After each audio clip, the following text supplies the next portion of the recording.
Bismillahirrahmanirrahim. Assalamu alaikum students.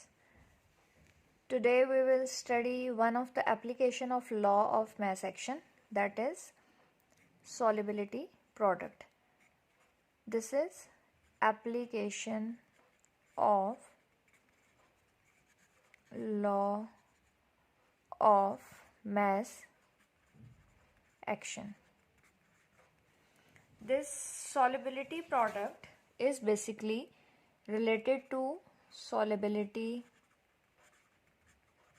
of sparingly soluble salt. sparingly soluble salt का क्या मतलब है कि वो सॉल्ट जो कि पार्शली डिज़ोल्व होता है वाटर में, कम्प्लीटली डिज़ोल्व नहीं होता, और इसे हम रिप्रेजेंट करते हैं KSP से.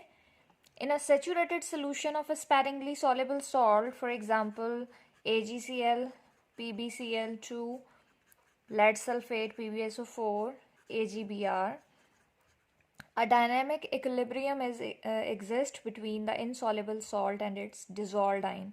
Here we write down the equation for AgCl. AgCl solid. When we dissolve it in water,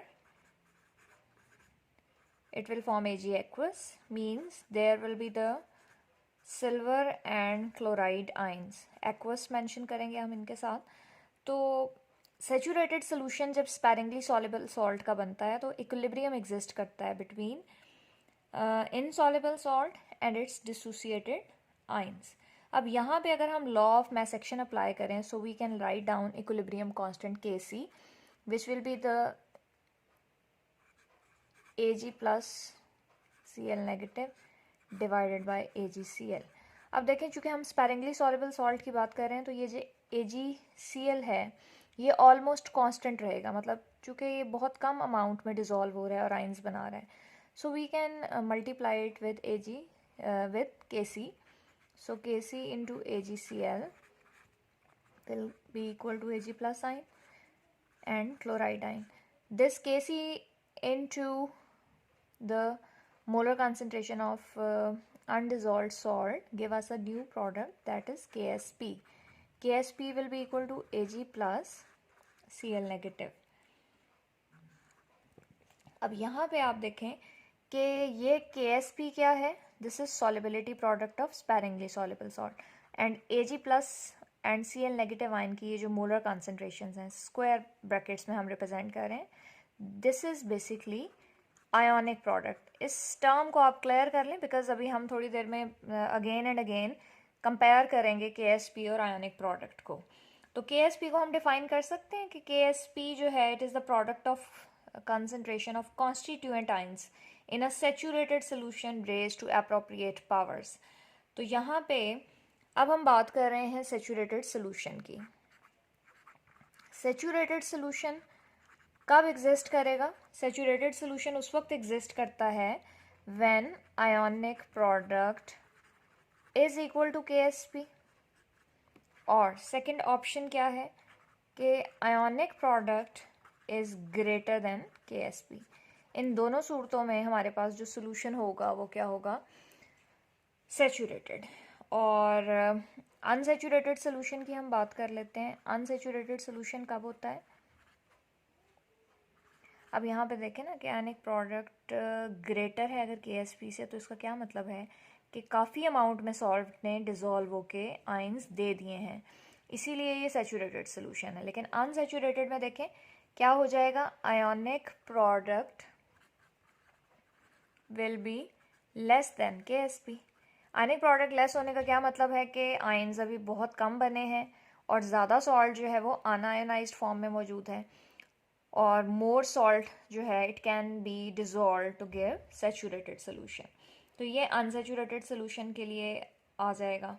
और जब आयोनिक प्रोडक्ट जो है वो एक्सीड कर जाती है KSP को, तो उस टाइम पे क्या हो जाता है? थर्ड केस क्या है? व्हेन आयोनिक प्रोडक्ट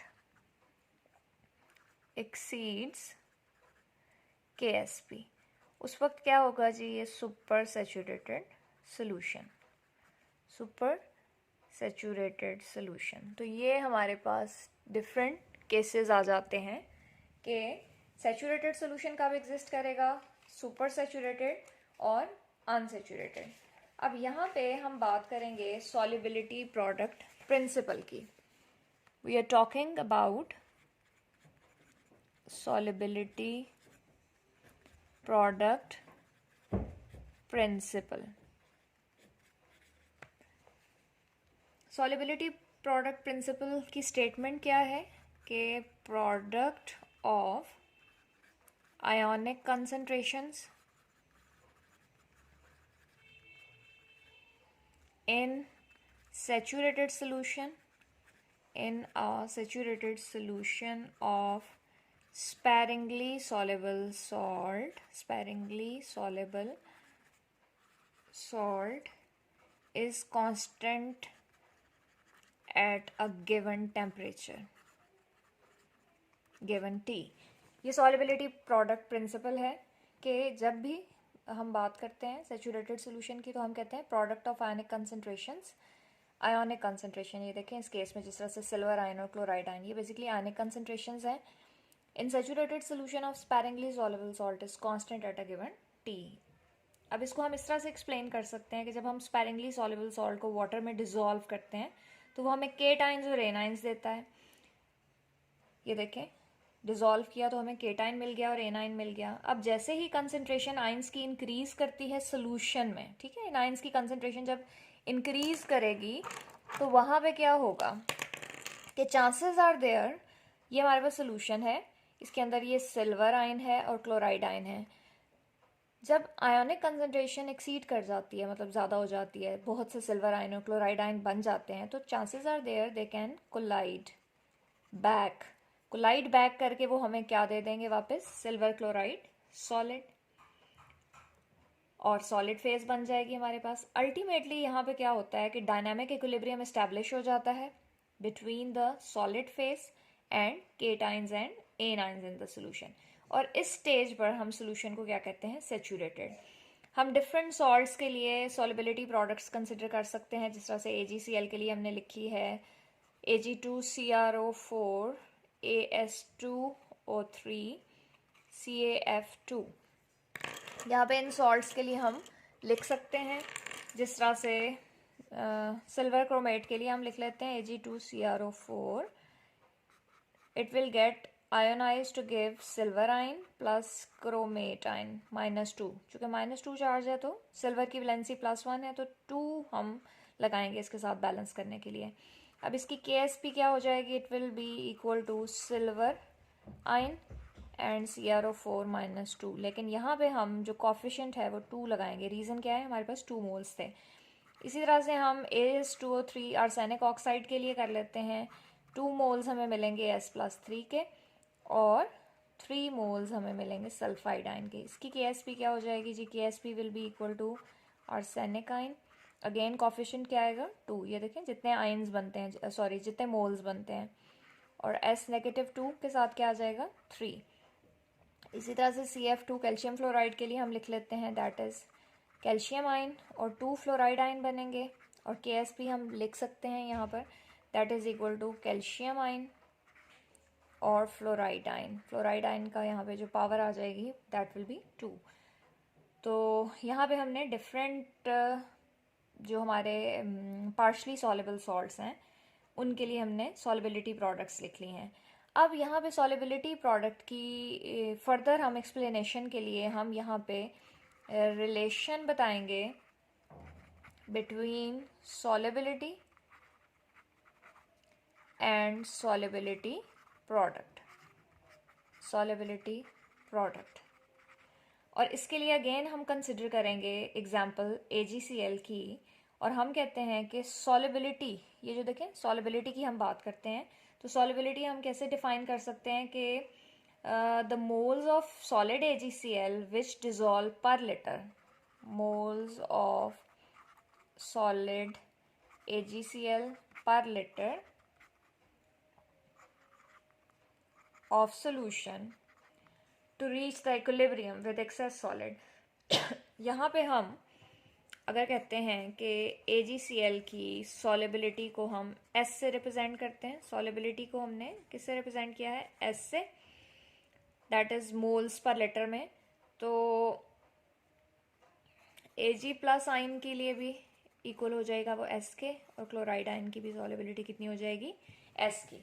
तो यहाँ पे हम अब क्या कर सकते हैं, सॉलिबिलिटी प्रोडक्ट की जो इक्वेशन है वहाँ पे वैल्यूज पुट कर सकते हैं कि KSP will be equal to silver ion concentration, chloride ion concentration.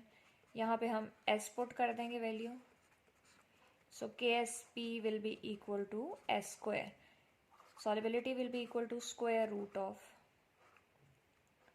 KSP। ये equation 1 हो गई हमारे पास। So we can say the solubility of a sparingly soluble salt like AgCl is always equal to square root of solubility product। और इसी तरह से यहाँ पे हम कैल्शियम फ्लोराइड के लिए कर लेते हैं। कैल्शियम फ्लोराइड हमें दे रहा है 2 मोल्स 1 मोल कैल्शियम आयन का और 2 मोल्स फ्लोराइड आयन के। तो यहाँ पे हम अब लिख लेते हैं उसी तरह से, ये हो जाएगा S, लेकिन फ्लोराइड आयन के लिए अब 2S हो जाएगा। क्यों? क्योंकि 2 मोल्स हैं। KSP किसके इक्वल आ जाएगी यहाँ पे,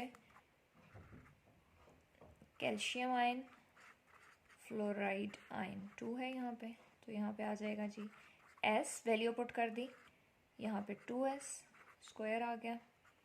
सो ये इक्वल आ जाएगा 4S क्यूब के। ये देखें 2 का स्क्वायर जब लेंगे 4 और S का स्क्वायर और एक S ये है, so it is equal to KSP। और वी कैन से कि S क्यूब हमारे पास किसके इक्वल आ जाएगा, KSP बाय 4, और S का ये क्यूब को ओमिट करने के लिए हम क्यूब रूट ले लेते हैं, KSP बाय 4। तो इस तरह से हम सॉलिबिलिटी प्रोडक्ट को रिलेट कर सकते हैं किस चीज़ के साथ, सॉलिबिलिटी के साथ। और अगर हमें सॉलिबिलिटी पता है तो हम सॉलिबिलिटी प्रोडक्ट फाइंड कर सकते हैं, और अगर हमें सॉलिबिलिटी प्रोडक्ट नोन है तो हम सॉलिबिलिटी बता सकते हैं। Solubility product of a salt can be determined from the measurement of solubility. और solubilities of sparingly soluble salts जो हैं उन्हें हम मेजर कर सकते हैं कंडक्टेंस से, पोटेंशियोमेट्रिक या कलरीमेट्रिक मेजरमेंट से। So this is how solubility product can be explained, and solubility product is related to solubility। Okay students, आज के लिए बस इतना ही है। नेक्स्ट लेक्चर में हम देखेंगे एप्लीकेशंस ऑफ सॉलिबिलिटी प्रोडक्ट।